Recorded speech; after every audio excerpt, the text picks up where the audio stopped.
রাজ্যের সমস্ত নিয়োগ এবার কি পাবলিক সার্ভিস কমিশনের হাতে? নিয়োগ দুর্নীতি তাহলে কি সম্পূর্ণরূপে বন্ধ হতে চলেছে? নতুন রাজ্য সরকার তার ঐতিহাসিক সিদ্ধান্তের মাধ্যমে কিছু ঘোষণা করেছেন, যেটা কিনা আজকে আমরা এই ভিডিওর মাধ্যমে জানব। নমস্কার, আমি Prakash Mukherjee. Welcome to Edu Knowledge YouTube channel.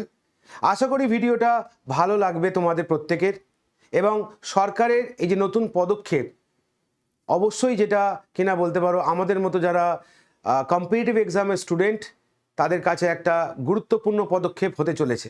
তাই ভিডিওটা শেষ পর্যন্ত দেখো, আশা করি অনেক ক্ল্যারিটি পাবে এই ভিডিওটা থেকে।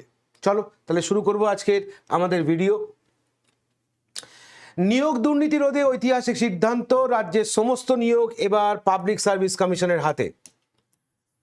মানে পুরো টোটালটাই কি নিয়ন্ত্রণ করবে পিএসসি?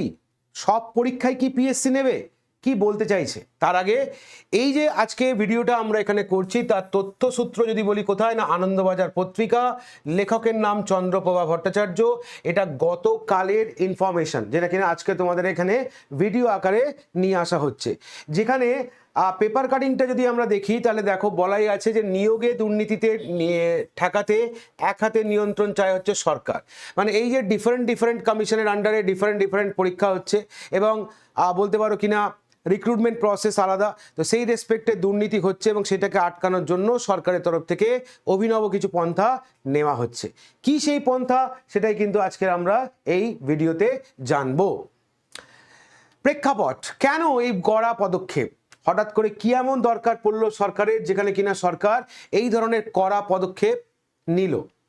তাহলে এখানে তিনটে পয়েন্ট মনে রাখতে হবে। এক হচ্ছে ব্যাপক দুর্নীতির অভিযোগ। বিগত বেশ কিছু বছর ধরে নিয়োগ সংক্রান্ত পশ্চিমবঙ্গ সরকারের অধীনে নিয়োগ সংক্রান্ত পরীক্ষার ক্ষেত্রে বা নিযুক্তির ক্ষেত্রে আমরা ব্যাপক দুর্নীতি দেখতে পেয়েছি, তাই না? সেটাই এখানে বলেছে। অতীতে বিভিন্ন সরকারি চাকরি পরীক্ষায় ভয়াবহ অসঙ্গতি ধরা পড়েছে। দ্বিতীয়ত, হাইকোর্ট এবং সুপ্রিম কোর্টের কড়া রায় ও পর্যবেক্ষণ, যেখানে আদালত বাধ্য হয়েছে হস্তক্ষেপ করতে। কেস হয়েছে বিভিন্ন ধরনের পরীক্ষাকে কেন্দ্র করে। যে কোনো মূল্যে দুর্নীতি ঠেকিয়ে স্বচ্ছতা ফেরানোই হচ্ছে চূড়ান্ত সিদ্ধান্ত। এটা হচ্ছে বর্তমান সরকারের সংকল্প, যে অ্যাট এনি কস্ট দুর্নীতি আটকাতে হবে, অ্যাট এনি কস্ট স্বচ্ছতা কিনা ফেরাতে হবে, যাতে ভবিষ্যতের প্রজন্মের কাছে আমরা প্রশ্নের উত্তর দিতে পারি যে হ্যাঁ, আমরা এমন একটা সরকার তৈরি করেছি বা আমরা এমন একটা সরকারের অধীনে রয়েছি যারা কিনা স্বচ্ছ ও দুর্নীতিমুক্ত। এবং সেই লক্ষ্যটাকে সামনে রেখেই বর্তমান সরকার কিছু কড়া পদক্ষেপ নিয়েছে, যার মূল লক্ষ্য হচ্ছে কেন্দ্রীয় নিয়ন্ত্রণ। সরকারের মূল লক্ষ্য কেন্দ্রীয় নিয়ন্ত্রণ, অর্থাৎ কিনা ফাঁকা স্থায়ী যে সমস্ত পদগুলো আছে সেই পদে বলতে পারো কিনা নতুন করে রিক্রুটমেন্ট করা। তার জন্য দরকার হচ্ছে কিনা সম্পূর্ণ নিয়ন্ত্রণ। সম্পূর্ণ নিয়ন্ত্রণ বলতে নিয়োগ প্রক্রিয়ায় রাজ্য সরকারের কেন্দ্রীয় সিদ্ধান্ত, মানে একক সিদ্ধান্ত হবে। দুর্নীতিও বলতে পারো ফাঁক ফোকরে পুরোপুরি বন্ধ করাই হচ্ছে কিনা যার উদ্দেশ্য।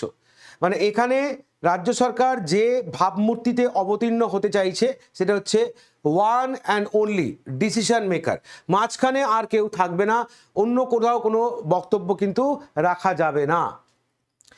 আগে কি হতো নিয়োগ প্রক্রিয়া ক্ষেত্রে যদি আমরা দেখি, আগে কি হতো না, আগে ডিফারেন্ট কমিশনের আন্ডারে বিভিন্ন দপ্তরে পৃথক ও বিচ্ছিন্ন নিয়োগ প্রক্রিয়া চলতো। কখনো বলতে পারো স্কুল সার্ভিস কমিশন, কখনো পাবলিক সার্ভিস কমিশন, কখনো পুলিশ সার্ভিস কমিশন, এরকম বিভিন্ন কমিশনের আন্ডারে বিভিন্ন পোস্টের বলতে পারো রিক্রুটমেন্ট চলতো। এখন সরকারের বক্তব্য বা নতুন ব্যবস্থায় কি করা হচ্ছে, ওয়ান উইন্ডো অপারেশন, মানে সব পরীক্ষাই বলতে পারো কি না একটা কমিশনের অধীনে নিয়ে আসা হচ্ছে। সমস্ত নিয়োগ একটি মাত্র কেন্দ্রীয় কাঠামো বা ওয়ান উইন্ডো অপারেশনের আওতাভুক্ত করা হচ্ছে, যেটা কিনা খুব ভালো, তাই না?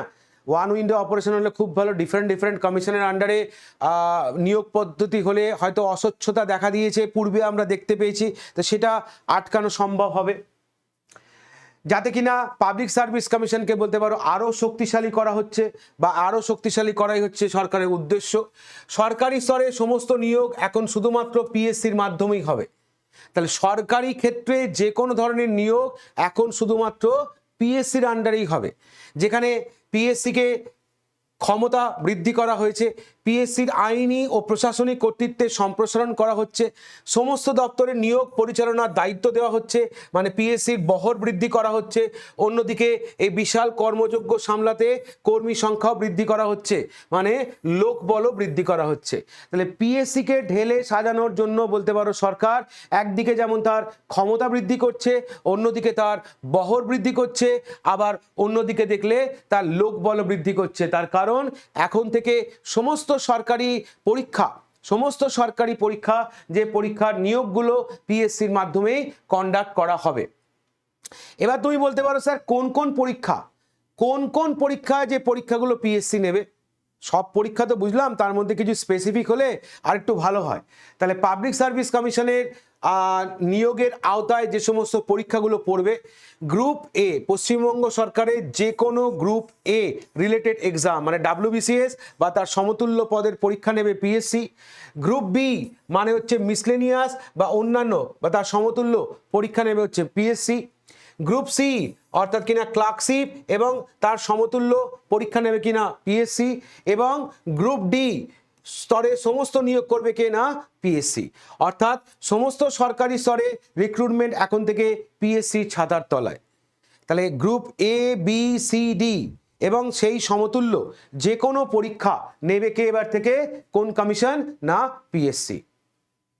এবার দুর্নীতিকে তো আটকাতে হবে সরকার বলছে, কিন্তু তার পদ্ধতিটা কিভাবে হবে? কোন পদ্ধতিতে দুর্নীতিকে আটকানোর কথা সরকার চিন্তা ভাবনা করছে? না, সেটা একটা ত্রিস্তরীয় সুরক্ষার মাধ্যমে দুর্নীতি আটকানোর কথা চিন্তা ভাবনা করা হচ্ছে, যার মধ্যে প্রথমটা হচ্ছে ভেরিফিকেশন বা যাচাইকরণ, অর্থাৎ নিয়োগের মধ্যে যাতে কোনো অসঙ্গতি না থাকে তার জন্য কঠোর যাচাই বা ভেরিফিকেশন পদ্ধতি।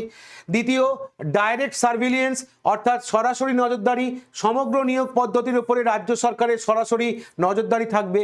আর তৃতীয়, জিরো টলারেন্স অর্থাৎ যে কোনো মূল্যের দুর্নীতিমুক্ত ও স্বচ্ছ ব্যবস্থা কায়েম করাই হচ্ছে সরকারের উদ্দেশ্য। তাহলে এই ত্রিস্তরীয় সুরক্ষা মাধ্যমেই বলতে পারো দুর্নীতিকে আটকাবে বলে বর্তমান সরকার যে কিনা চিন্তা ভাবনা করছে, যার মধ্যে প্রথম ধাপটা হচ্ছে ভেরিফিকেশন, অর্থাৎ নিয়োগের মধ্যে যাতে কোনো অসঙ্গতি না থাকে তার জন্য কঠোর যাচাই বা ভেরিফিকেশন পদ্ধতি। দ্বিতীয়, সমগ্র নিয়োগ পদ্ধতির উপর রাজ্য সরকারের সরাসরি নজরদারি। তৃতীয়, যে কোনো মূল্যে দুর্নীতিমুক্ত স্বচ্ছ ব্যবস্থা কায়েম করা। কিন্তু এখন তোমাকে যদি জিজ্ঞেস করা হয় স্যার এই চূড়ান্ত রূপরেখাটা কি চালু হয়ে গেছে? কবে থেকে হবে? এটা কি ঘোষণা হয়ে গেছে যে কবে থেকে পিএসসি সম্পূর্ণ সব পরীক্ষার দায়িত্ব নিচ্ছে? সেক্ষেত্রে মনে রাখতে হবে চূড়ান্ত রূপরেখা ও আগামী পদক্ষেপ কবে? না, এই সপ্তাহের শুক্র অথবা শনিবার থেকে কি করা হবে? না, প্রথমে একটা উচ্চ পর্যায়ের বৈঠক ডাকা হয়েছে, সরকারের সাথে সমস্ত নিয়োগ কমিশনগুলোর চূড়ান্ত বৈঠক হবে এবং ওয়ান উইন্ডো পদ্ধতি ও পিএসসি সংস্কারের রূপরেখা অনুমোদন করা হবে। তাহলে যে দুটো এখনো পর্যন্ত ঠিক হয়ে গেছে, না এই সপ্তাহের শুক্র অথবা শনিবার সরকারের সাথে সমস্ত নিয়োগ কমিশনগুলোর চূড়ান্ত বৈঠক হতে চলেছে এবং চূড়ান্ত সিদ্ধান্ত রূপে কি না ওয়ান উইন্ডো অপারেশন বা এক জানলা পদ্ধতি এবং পিএসসি সংস্কারের রূপরেখা অনুমোদন করা হবে। সরকারি চাকরি প্রার্থীদের জন্য এটা একটা অত্যন্ত ইতিবাচক ও গুরুত্বপূর্ণ সংস্কার হতে চলেছে, তাই তো নাকি? এরকম যদি হয় তাহলে তো খুবই ভালো। আমরা কি চাই? আমরা চাই একটা স্বচ্ছ নিয়োগ, যে সমস্ত ছেলেমেয়েরা দীর্ঘদিন ধরে বলতে পারো প্রিপারেশনের মধ্যে রয়েছে এবং অনেস্টি সহকারে পড়াশুনো করছে, তারা যাতে চান্স পায়, তারা যাতে চাকরি পায়, এটাই তো আমাদের উদ্দেশ্য হওয়া উচিত। প্রত্যেকটা পশ্চিমবঙ্গের প্রত্যেকটা নাগরিক সহ ভারতবর্ষের রেসপেক্টেও বলতে পারো কিনা এটাই উচিত যে বা এটাই ভাবা উচিত যারা যোগ্য তারাই একমাত্র চাকরি পাক, এবং সেটা সব ক্ষেত্রেই কিন্তু প্রযোজ্য। তো এই ছিল বলতে পারো আমাদের ভিডিওটা। কেমন লাগলো ভিডিও অবশ্যই কমেন্ট করে জানাবে। তার সঙ্গে আরেকটু বলে রাখি, এডু নলেজ ইউটিউব চ্যানেলকে তোমাকে ফলো রাখতে হবে নিত্য নতুন ঘটনার জন্য। আর এই এডু নলেজ অ্যাপ যারা এখনো পর্যন্ত ইনস্টল করনি তারা তাড়াতাড়ি ইনস্টল করো, প্লে স্টোরে যাও, প্লে স্টোরে গিয়ে এডু নলেজ অ্যাপ এখান থেকে ডাউনলোড করো, এনরোল করো। ওয়েবসাইট অ্যাড্রেস এটা, যে কোনো ধরনের তোমার যদি হেল্প লাগে হেল্পলাইন নাম্বার হচ্ছে এটা। এই মুহূর্তে আমাদের এখানে দুটো ব্যাচ আমরা ওপেন করেছি, একটা হচ্ছে গ্রাম পঞ্চায়েতের ফাউন্ডেশন কোর্স আর একটা হচ্ছে WBPSC মিসলেনিয়াস প্রিলিমস এক্সাম। আগামী পরীক্ষাকে মাথায় মাথায় রেখে তাই যারা চিন্তা ভাবনা করছো যে আমাদের এডু নলেজ চ্যানেলের সাথে যুক্ত হবে বা আমাদের আন্ডারে ক্লাস তোমরা চাইছো, তারা অবশ্যই, যদি তোমার মনে হয় গ্রাম পঞ্চায়েত বা যদি তোমার লাগে পিএসসি মিসলেনিয়াস, দুটো ব্যাচ অলরেডি দেওয়া আছে, যার যেটা লাগবে পারচেস করতে পারো। ক্লাস শুরু কিন্তু আমাদের 29 জুন থেকে ক্লাস স্টার্ট। আর এখনো পর্যন্ত যারা টেলিগ্রাম চ্যানেলের সাথে যুক্ত হওনি, তারা এটা স্ক্যান করে আমাদের টেলিগ্রাম চ্যানেলের সঙ্গে যুক্ত থাকতে পারো। আমাদের প্রত্যেক দিনে যে ইউটিউব যে ক্লাসগুলো হচ্ছে, সেই ক্লাসের স্টাডি মেটেরিয়াল ফ্রিতেই তোমরা অ্যাক্সেস পাবে এই টেলিগ্রাম চ্যানেলে। তাহলে আজকের জন্য এইটুকুই। সবাই ভালো থেকো, সাবধানে থেকো। বর্তমান সরকার আমাদের ছাত্রছাত্রীদের দিক রেসপেক্টে যে নতুন নতুন পদক্ষেপ আনছে, এটাকে অবশ্যই সাধুবাদ জানাতে হয় এবং এটার এক্সিকিউশন যদি সঠিকভাবে হয়, তাহলে আমরা আশা করতে পারি আগামী দিনে একটা দুর্নীতিমুক্ত রিক্রুটমেন্ট প্রসেস আমরা দেখতে পাবো এবং যারা যোগ্য তারাই দিনের শেষে চাকরি পাবে। Thank you.